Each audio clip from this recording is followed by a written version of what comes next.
सम्राट अशोक के समय तक कोई मंदिर नहीं थी। उस समय में विश्वविद्यालय हुआ करते थे, नालंदा, तक्षशिला, विक्रमशिला, उदंतपुरी, जगदल। इस सब विश्वविद्यालय में बुद्ध की शिक्षा को पढ़ाई जाती थी, ना कि वहाँ कोई बाह्य आडंबर था। उस समय में था बुद्ध विहार। विहार शब्द को हटाया, बोला बुद्ध मंदिर, फिर बुद्ध को हटा दिया, मंदिर बोलने लगा। इस बुद्ध का मतलब है सर्वाधिक विद्वान व्यक्ति। बुद्ध से प्रचारित किया बुद्धू है क्या, ये सांस्कृतिक घोटाला है। बोध गया में प्रथम बार बुद्ध को ज्ञान प्राप्त आया तो इसको बोलते हैं बोध आया। आया को प्रचारित किया बोध गया। नमस्कार, द जनता लाइव देख रहे हैं आप और मैं हूं आपके साथ पूजा। इस वक्त मेरे साथ बौद्धाचार्य करुणाशील रोशन हैं, जो कि समस्तीपुर बिहार से चलकर दिल्ली तक आए हैं और यहां इसलिए आए हैं क्योंकि जाति आधारित जनगणना को लेकर लगातार जो मांगे उठ रही हैं, सरकार को इस ओर ध्यान देना चाहिए। इसको लेकर लगातार तमाम जो संगठन हैं वो लगातार प्रोटेस्ट कर रहे हैं, जनसभाएं कर रहे हैं और इसी से जुड़ा हुआ एक जो पैनल है वो यहाँ मौजूद है। सर, सबसे पहले तो यही सवाल इसी से शुरू करते हैं कि जाति आधारित जनगणना, जाति एक ऐसा सिस्टम है जो बन चुका है जिसको ख़त्म करने की तमाम कोशिशें बाबा साहेब से लेके काशीराम साहेब ने राजनीति पर काबिज होकर भी कर ली, लेकिन वो ख़त्म नहीं हुई। और अब हम देख रहे हैं कि सेना में भी सैनिकों की भर्ती की बात जब आ रही है तो उसमें भी फॉर्म में अब उनकी जाति पूछी जा रही है। इसके पीछे क्या कारण है?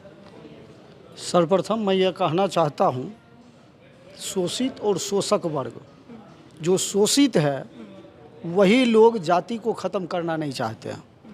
मान लिया जाए शोषक वर्ग जाति फैलाना चाहता है, ये बात सही है, लेकिन हम भी जाति को फॉलो करना चाहते हैं और इसीलिए जाति का जो है अलग अलग संगठन भी बनाते रहते हैं।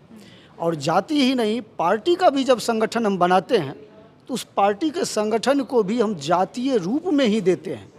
तो बहुजन के नेता के बजाय हम जाति के नेता हो जाते हैं और जब जाति के नेता हो जाते हैं तब जाहिर बात है कि बहुजन की आवाज़ जो है वह ख़त्म हो जाती है। 1931 ईस्वी के बाद जातीय जनगणना नहीं हुआ है। 1931 से पहले हर एक 10 वर्ष में जातीय जनगणना होती थी। 1881 ईस्वी में रिपन था तो जातीय आधारित जनगणना होती थी। तो 31 के बाद विश्व युद्ध छिड़ गया 39 से 45 तक। उसके बाद जो है 1947 में भारत आज़ाद हो गया तो जातीय जनगणना जो है यह नहीं हुई। तो जातीय जनगणना इसलिए नहीं हुई कि बाद में जो सरकार बनी, कांग्रेस की सरकार बनी, उसने यह सोचा कि यदि हम जातीय जनगणना करवाते हैं तो जातीय जनगणना करवाने से यहाँ के जो SC, ST, OBC के लोग हैं उनकी जातीय जनगणना से जाति की पता चल जाएगी। और जब जाति की पता चलेगी तो ये लोग क्या होगा, अधिकार की मांग करने लगेंगे। इसलिए जातीय जनगणना जो है उन्होंने करना बंद कर दिया। लेकिन मैं इसमें यह कहना चाहता हूँ 1931 के अनुसार भी जो जातीय जनगणना हुई उसके अंतर्गत भी जो मोटा मोटी जाति का जो सर्वे है SC, ST, OBC का लगभग मान लिया जाए 80% है या 70% है। तो ये लोग 70-80% वाले क्या अपनी मांग को मनवा पा रहे हैं? यदि नहीं मनवा पा रहे हैं तो पुनः ये जातीय जनगणना हो भी जाए, 90% 95% बता भी दे, तो क्या आप जागरूक नहीं होंगे? तो उसके बाद भी ये निरर्थक साबित होगा, क्योंकि आप कोई डिमांड रख ही नहीं पाएंगे। और सबसे मेन बात है कि डिमांड नहीं, अधिकार लिया जाता है, मांगा नहीं जाता है। यहाँ मांगने की प्रवृत्ति है और मांगने वाली बात से जो है मैं सहमत नहीं हूँ। मैं सहमत हूँ कि आप जितने अभी भी हैं, तो अभी आप क्या कर रहे हैं? अभी कौन सा प्रोटेस्ट कर रहे हैं? आपके आरक्षण खत्म हो गए, सारे निजीकरण हो गया, तब भी तो आप कुछ नहीं कर रहे हैं। जातीय जनगणना हो जाएगा तब भी आप कुछ नहीं करेंगे, क्योंकि आप जब जागरूक नहीं रहेंगे तो जातीय जनगणना के बाद भी आप कुछ नहीं करेंगे। आपने अपने भाषण में इतिहास को जिस तरीके से रखा और एक लंबा इतिहास रहा है बौद्ध धम्म का, और बौद्ध धम्म में जिस तरीके से कोई जाति व्यवस्था नहीं है, सबको एक समान समझा गया, सबको एक समान बताया गया। इस वक्त जिस समाज में हम हैं और जिस तरह से जातियों का स्वरूप फैला हुआ है, आपको क्या लगता है कि इतिहास में किस तरीके से इसे पिरोया गया कि आज बौद्ध धम्म के सीख से हम यहाँ तक पहुँच गए? मैं इस मामले में यह कहना चाहूँगा कि अभी जो प्रेजेंट में 99% लोगों को यह पता नहीं है कि बौद्ध धर्म और बौद्ध सभ्यता दोनों दो चीज़ है। बौद्ध धर्म नहीं है, वह है धम्म और धर्म में अंतर है। धम्म जो है वो रिलीजन नहीं है, तो धम्म जो है वो तथागत बुद्ध से पहले भी जो सिंधु घाटी सभ्यता करे हैं, उस समय में भी बौद्ध सभ्यता थी, ना कि धर्म था। तथागत बुद्ध ने साइंटिफिक बात लोगों से कही है। तो धर्म और रिलीजन में अंतर है, यह आपको सबूत मिलेगा। सम्राट अशोक ने द्विभाषीय शिलालेख में इसकी व्याख्या किया है। धम्म जो है, धम्म का यूसेबिया बताया है और रिलीजन का ख्रिस्किया बताया है। इसका मतलब है कि धम्म और रिलीजन दोनों अलग अलग है, जबकि आज के डेट में लोग इसे बौद्ध धर्म कहते हैं। यह धर्म नहीं है, धम्म है।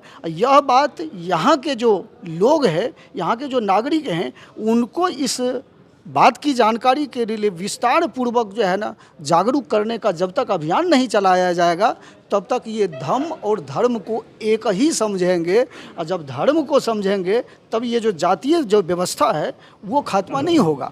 तो असुविधा के लिए खेद है, वहाँ प्रोग्राम शुरू होने की वजह से हमें अब यहाँ इंटरव्यू कंडक्ट करना पड़ रहा है। सर, आपसे आखिरी क्वेश्चन करना चाहूँगी और वो ये है, साधारण शब्दों में, जाति व्यवस्था या जाति, ये क्यों नहीं जाती? जाति व्यवस्था इसलिए नहीं जाती है कि हमारे बहुजन समाज के लोग भी नहीं चाहते हैं कि यह जाति व्यवस्था खत्म हो। मैं उन लोगों की बात नहीं कहता हूँ, मैं अपने ही लोगों की बात कहता हूँ कि ये जो बहुजन समाज के लोग हैं ये भी नहीं चाहते हैं कि ये जाति व्यवस्था ख़त्म हो। इसलिए नहीं चाहते हैं कि पहला नंबर तो मैं कहूँगा कि इनके भी जो नेता हैं उनको भी इतिहास का पहला पता नहीं है, मेरे नज़र में, कि उन्हें भी इतिहास का पता नहीं है। दूसरी बात है, जिनको पता भी है वो जानबूझकर ख़त्म करना नहीं चाहते हैं, क्योंकि उस जातीय व्यवस्था से वो राजनीति करना चाहते हैं। जातीय व्यवस्था से वो भी समाज में विध्वंस फैलाना चाहते हैं, ताकि अलग अलग जाति को बांट कर करके हमारी भी राजनीति चमकता रहे। और बौद्ध धर्म के प्रचार से या बौद्ध धर्म के ज्ञान से किस तरीके से लोगों को मदद मिल सकती है जाति व्यवस्था से ऊपर उठने में? नहीं, इसकी तो संपूर्ण बात तो मैं यही कहूँगा, बुद्ध का जो धम्म है यह जन जन तक बताने की ज़रूरत है। जब तक इसको ईमानदारी पूर्वक नहीं बताया जाएगा तब तक जाकर के ये बौद्ध धर्म को भी लोग अपना नहीं पाएंगे। क्योंकि जो हमारा एंशियंट हिस्ट्री है, एंशियंट हिस्ट्री में जो हमारे पुरखे हैं वो सारे लोग बुद्ध धर्म को ही मानते थे। जैसा कि मैंने आपको बताया कि प्रसेनजीत कौशल के राजा थे, बिम्बिसार अजात शत्रु, उदयन, अनिरुद्ध, मुंड, नागदासक, शैशुनाग, कनिष्क, हर्षवर्धन, गोपाल, धर्मपाल, विग्रहपाल, अनंतपाल, सम्राट अशोक, ये सारे के सारे बुद्ध के आइडियोलॉजी को मानते थे। सम्राट अशोक के समय तक कोई मंदिर नहीं थी, उस समय में विश्वविद्यालय हुआ करते थे, नालंदा, तक्षशिला, विक्रमशिला, उदंतपुरी, जगदल, इस सब विश्वविद्यालय में बुद्ध की शिक्षा को पढ़ाई जाती थी, ना कि वहाँ कोई बाह्य आडंबर था। आज भी आप लोगों को पता होगा कि बुद्ध की शिक्षा के अंतर्गत लोग BA, MA, PhD करते हैं। नालंदा विश्वविद्यालय चाइना में बना है, जहाँ पर बुद्ध की शिक्षा पढ़ाई जाती है। दुनिया के तमाम देशों में बुद्ध की शिक्षा को पढ़ाई जाती है, ना कि बुद्ध के पाखंड को पढ़ाया जाता है। बुद्ध ने साइंटिफिक बात कही है, ना कि बुद्ध ने कोई ऑर्थोडॉक्स की बात कही है। बुद्ध ने पूरे दुनिया का, बुद्ध पहला ऐसा व्यक्ति है जिन्होंने कहा किसी बात को इसलिए मत मान लेना कि स्वयं मैं कहता हूँ, किसी भी बात को इसलिए मत मान लेना कि बहुत लोग मानते हैं, किसी भी बात को इसलिए मत मान लेना कि लोग परंपराओं से चली आ रही है, बल्कि उस बात को मानने से पहले तर्क की कसौटी पर खरा उतारने की कोशिश करना, और तुम देखना कि इसको मानने से मेरा भला होने वाला है तो मानना, अन्यथा नहीं मानना। लेकिन आजकल तो सारा इतिहास मंदिरों मस्जिदों तक सीमित रह गया है कि पहले क्या था, मंदिर, मस्जिद, और अगर मंदिर था तो उससे पहले वहाँ मस्जिद। गुप्त काल से पहले कहीं किसी मंदिर का प्रमाण नहीं है। सम्राट अशोक के समय कहीं कोई मंदिर के प्रमाण नहीं है। उस समय में था बुद्ध विहार, विहार शब्द को हटाया, बोला बुद्ध मंदिर, फिर बुद्ध को हटा दिया, मंदिर बोलने लगा। इस तरह से सांस्कृतिक घोटाला कर करके जो है ना इस यहाँ तक इस स्थिति में लाया गया है। एक नया शब्द है सांस्कृतिक घोटाला, इसको इजाद कैसे दिया गया? सांस्कृतिक घोटाला का मतलब, जैसे मैंने आपसे कहा कि बुद्ध का मतलब है सर्वाधिक विद्वान व्यक्ति, बुद्ध से प्रचारित किया बुद्धू है क्या, तो ये सांस्कृतिक घोटाला है। बोध गया में प्रथम बार बुद्ध को ज्ञान प्राप्त आया तो इसको बोलते हैं बोध आया, आया को प्रचारित किया बोध गया। अच्छा, तो इस तरीके से इतिहास को तोड़ मरोड़ कर इतिहास को तोड़ मरोड़ करके अभी तक पेश किया जाता है। जो रियल इतिहास है वो रियल इतिहास से लोग रूबरू नहीं हो रहे हैं। रियल इतिहास को जब जानेंगे तब मानवता की ओर लोग जाएंगे, मानव से प्रेम करेंगे, अन्यथा जो है सो वो अंधविश्वास के तरफ जाएंगे। जैसे आज भी आप देखेंगे तो बहुत लोगों के मुंह से सुनेंगे कि धरती शेषनाग पर टिका हुआ है। शेषनाग नहीं है, वो है शेषुनाग वंश, जिसकी राजधानी वैशाली थी, जिसका बेटा का नाम था कालाशोक, जिसने द्वितीय बौद्ध संगति करवाई। पाली भाषा में नाग का अर्थ होता है मानव, जबकि नाग को सांप से तुलना करवा दिया गया है।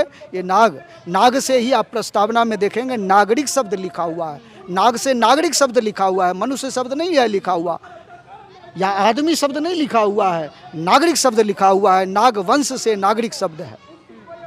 बहुत शुक्रिया सर आपका।